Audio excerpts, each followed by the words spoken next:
Picture this. I'm sitting at my own dinner table, taking a bite of what I thought was a healthy casserole my daughter-in-law made specially for me. The texture felt off, too chewy, too processed. When I asked about the recipe, she just smiled and said, "Oh, it's packed with protein and nutrients. Perfect for someone your age." It wasn't until I found the empty cans in my trash later that night that I realized the truth. Premium dog food. She had been feeding me actual dog food for weeks, claiming it was some new health trend. My own son's wife thought I was so worthless, so beneath her, that pet food was good enough for me. But here's the thing about underestimating a 73-year-old woman who's lived through more battles than you can imagine. I had something she wanted desperately, and I was about to serve her a dish she'd never forget. But let me start from the beginning. My name is Margaret, and I've been a widow for 8 years now. After my husband Robert passed, I thought I'd spend my golden years quietly in the home we built together, a beautiful 4-bedroom house in one of the most desirable neighborhoods in town, with a garden I'd tended for 30 years and enough space for the grandchildren I'd dreamed of hosting for holidays. I raised my son Daniel to be kind, respectful, and hardworking. He grew up helping me with everything from grocery shopping to fixing leaky faucets after his father died. We were close, or at least I thought we were. He'd call me every few days, visit on weekends, and always remembered my birthday and Mother's Day with thoughtful gifts. Everything changed when he met Jessica 2 years ago. Don't get me wrong. I wanted my son to find love again after his divorce. At first, Jessica seemed sweet enough. She was 28, worked in marketing, and had this bright smile that lit up Daniel's face in a way I hadn't seen in years. I welcomed her into our family with open arms. I spent months trying to build a relationship with her. I shared family recipes, offered to help plan their wedding, even gave her my grandmother's pearl earrings as an engagement gift, something I'd been saving for the woman who would become my daughter-in-law. I bought them groceries when money was tight, babied their finances when they wanted to save for the wedding, and opened my home to them whenever they needed space to think or plan. But somewhere along the way, Jessica's sweet demeanor began to crack. The smile became forced. The thank yous became scarce. And Daniel, he started seeing me through her eyes, as an obligation rather than his mother, as a burden rather than the woman who sacrificed everything to raise him after his father walked out when he was 12. I should have seen the signs earlier.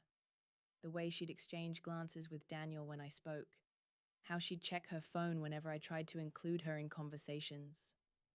The subtle eye rolls when I'd offer to help with anything, but I kept making excuses, telling myself she was just young, just adjusting to having a mother-in-law, just stressed about the wedding. I had no idea how deep her contempt for me really ran. The first real incident happened at their engagement party. I'd offered to host it at my house. After all, I had the space, the beautiful backyard, and frankly the budget to make it special. Jessica had seemed thrilled, hugging me and calling me the best future mother-in-law ever. I spent weeks planning. I hired caterers, bought fresh flowers for every room, even had the house professionally cleaned. The night before the party, Jessica came over to help with last-minute preparations. That's when she looked around my living room and said, "You know, Margaret, this furniture is so dated. Maybe we should cover it with something more modern for the photos." I laughed it off, thinking she was just nervous about the party. But then she started moving things around without asking. My family photos, Robert's favorite chair, even the antique lamp my mother had given me. When I gently suggested we leave things as they were, she sighed dramatically and said, "I just want everything to be perfect, you know? Instagram worthy, in my own home." The party itself was beautiful, but Jessica made sure to position herself and Daniel in every photo while somehow ensuring I was either cut out or hidden in the background. When guests complimented the house, she'd say things like, "Oh, we're already planning to update everything once we inherit it." Inherit it? I was standing right there, very much alive. The second incident was worse. A few months later, they asked if they could stay with me for a week while their apartment was being fumigated. Of course, I said yes. What mother wouldn't help her son? But Jessica treated my home like a hotel, and me like the staff. She'd leave dirty dishes in the sink, expecting me to clean them. She'd use all my good towels and leave them in heaps on the bathroom floor. When I made breakfast in the mornings, she'd critique everything. "This coffee is too weak." Or, "I don't eat carbs, Margaret. Didn't Daniel tell you?" But the worst part was how she spoke to me in front of Daniel. One evening, I was telling them about my doctor's appointment, just casual conversation about how my arthritis was acting up, when Jessica interrupted with, "God, Margaret, you complain about your health constantly. Maybe if you actually exercised instead of just sitting around all day." I looked at my son, waiting for him to defend me. Instead, he just nodded along and said, "Mom, Jessica has a point. You should probably be more active." More active? I was 71 years old, maintained a 3-bedroom house and garden entirely by myself, and volunteered at the church food bank twice a week. But apparently, that wasn't enough for Jessica. The third incident broke my heart completely. It was Daniel's birthday, and I'd planned a small family dinner, just the three of us, his favorite meal, and the chocolate cake I'd been making for his birthday since he was 5 years old. I spent all day cooking, setting the table with my best china, and even bought wine I couldn't really afford. Jessica arrived already in a mood. She took one look at the dinner spread and said, "Margaret, Daniel's trying to eat healthier now. All this heavy food isn't good for him." Then she turned to my son and said, "Babe, maybe we should just order salads." My son who used to beg me to make this exact meal, just shrugged and said, "Whatever you think is best, Jess." I spent the rest of that evening watching them push food around their plates while Jessica talked about some influencer's diet plan. When I brought out the birthday cake, the cake I'd stayed up until midnight perfecting, she actually laughed. "A whole cake? For 3 people? Margaret, that's not healthy at all." Daniel didn't even take a slice, but the pattern that really started to worry me was how Jessica began commenting on everything I spent money on. If I bought new shoes, she'd say something about wasting money on things you don't need at your age. If I mentioned going to dinner with friends, she'd lecture me about restaurant food being unhealthy and expensive. She even started opening my mail. "Just helping organize your bills, Margaret," she'd say, but I could see her calculating, evaluating, judging every expense. When I confronted her about it, she got Daniel involved, and suddenly I was having a family meeting about my irresponsible spending habits. I began to realize that Jessica wasn't just disrespectful, she was strategic. Every comment, every criticism, every little dig was designed to make me feel incompetent, burdensome, and dependent on them. She was systematically undermining my confidence and my relationship with my son, but I had no idea how far she was willing to go until the dog food incident. It started innocently enough. Jessica had been increasingly concerned about my poor eating habits. She'd lecture me about processed foods, sodium content, and empty calories every time she saw me eat anything she deemed unhealthy. When I mentioned that my doctor said my blood work was fine, she'd roll her eyes and mutter something about doctors not caring about elderly patients. Then she offered to help with my meal planning. "Margaret, you're not getting any younger. You need proper nutrition to stay healthy and independent." She emphasized that last word, independent, like it was already slipping away from me. I was actually touched. Maybe I'd been wrong about Jessica. Maybe she really did care about my well-being. So when she offered to make me some healthy meals to freeze for the week, I was grateful. She seemed so knowledgeable about nutrition, rattling off information about protein content and vitamins that frankly went over my head. The first casserole was delicious, rich, hearty. With what she said was a new type of ground protein that was better than beef. It had an unusual texture, but Jessica explained that it was because it was minimally processed and higher quality than what most people eat. She brought me 3 more containers that week, each with detailed reheating instructions and lectures about how much better I'd feel eating clean, wholesome food. I did feel good. The meals were filling and seemed to give me energy, but something nagged at me. The texture was consistently strange, and there was a smell when I reheated the food that I couldn't quite place. When I asked Jessica about the ingredients, she'd wave me off with responses like, "It's a special blend of proteins and vegetables," or "You wouldn't recognize the brand names anyway." The breaking point came on a Tuesday evening. Jessica had brought over another batch of meals, and as she was leaving, I saw her throw something in my trash can. After she left, curiosity got the better of me. I went to see what she'd discarded. At the bottom of my kitchen trash were 3 empty cans, premium dog food, the expensive kind that costs more than some human food. I stared at those cans for a full 5 minutes, my mind trying to process what I was seeing. I dug deeper into the trash and found more cans from previous weeks. All dog food, all varieties she'd been telling me were special protein blends and nutrient-dense meals.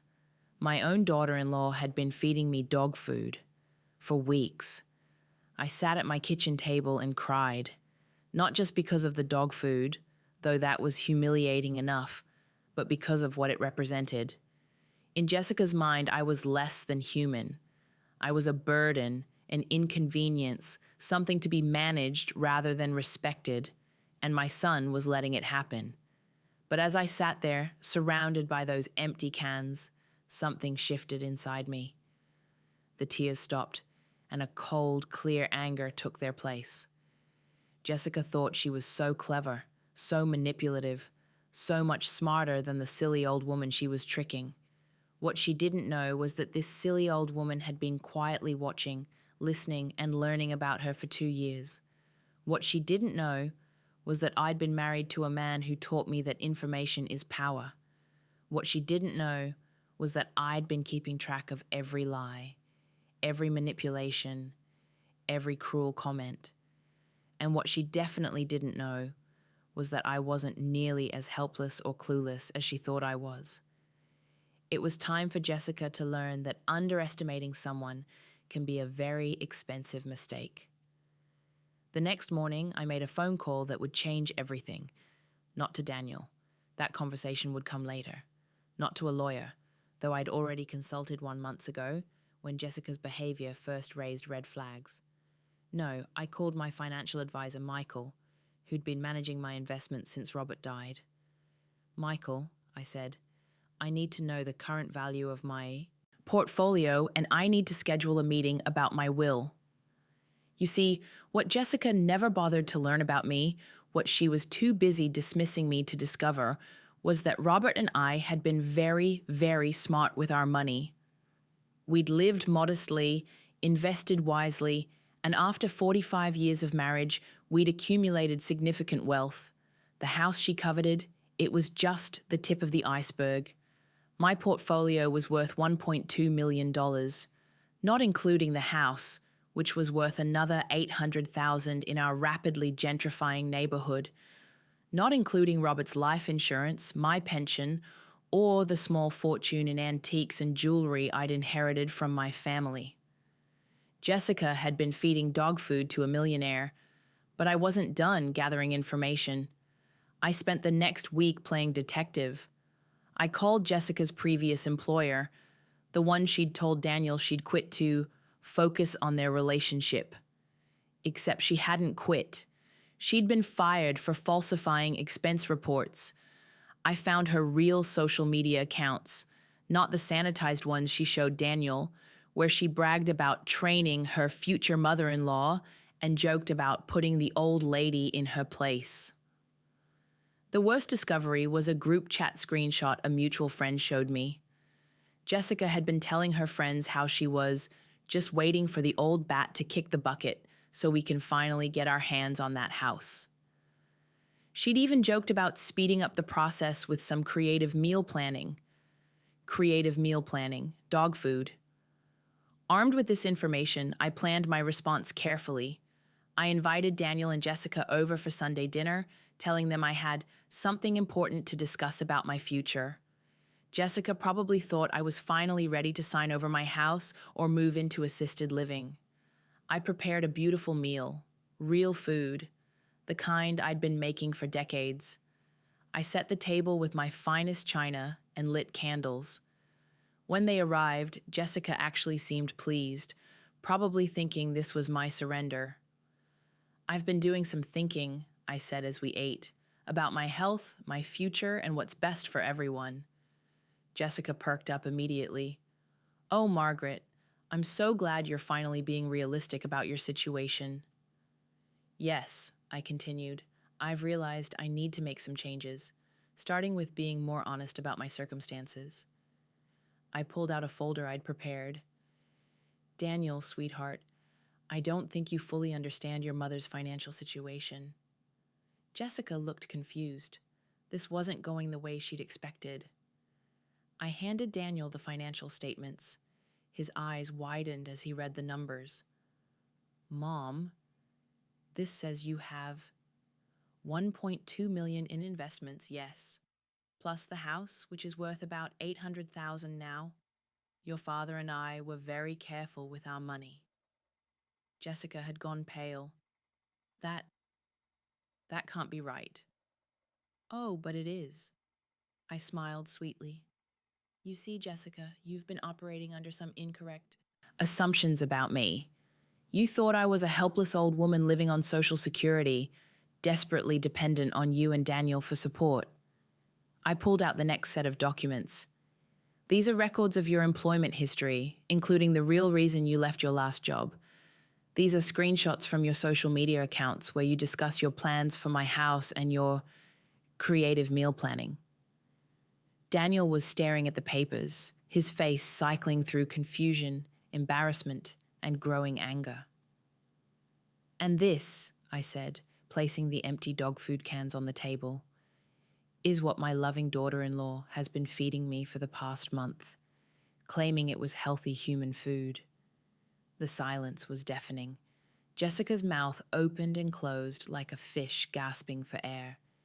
"Now," I continued, my voice still perfectly calm, "let's discuss my future plans. I'm leaving everything to charity, the house, the money, all of it. Daniel, you'll receive a small inheritance, enough for a down payment on a modest home if you divorce this woman and apologize for allowing her to abuse your mother." Jessica found her voice. "You can't do that. That money should go to family." I smiled. "You're absolutely right. It should go to family, people who love and respect each other, people who don't feed each other dog food." The aftermath was swift and decisive. Daniel, faced with the evidence of Jessica's deception and cruelty, was horrified. It took him 3 days to process everything, but when he came back to my house, it was alone. He cried as he apologized, admitting he'd been so blinded by his feelings for Jessica that he'd ignored how badly she was treating me. Jessica, meanwhile, had shown her true colors completely. She'd screamed, threatened to sue me, and even tried to claim that feeding me dog food was a harmless prank. When Daniel asked her to leave their apartment, she threatened to expose our family drama on social media. She never did, probably because her lawyer explained what fraud and elder abuse charges might look like. I didn't follow through on my threat to disinherit Daniel completely, but I did make some changes to my will. A significant portion of my estate now goes to elder abuse prevention charities, and Daniel's inheritance comes with the condition that he attend counseling to understand how he enabled Jessica's behavior. As for me, I'm still living in my beautiful home, tending my garden and cooking my own meals. Real human food, thank you very much. I've started a support group for seniors who've experienced family manipulation, and you'd be surprised how common these stories are. The truth is, Jessica taught me something valuable, though not what she intended. She showed me that I'm stronger than I knew, smarter than she assumed, and absolutely worth more than dog food. She also taught me that sometimes the people who underestimate you the most are giving you the greatest gift, the element of surprise. I hope Daniel learned something too about choosing partners who build people up rather than tear them down. And if Jessica learned anything, I hope it's that kindness isn't weakness, age isn't stupidity, and you should never, ever underestimate a woman who's survived 73 years of life's battles, because we old ladies, we bite back.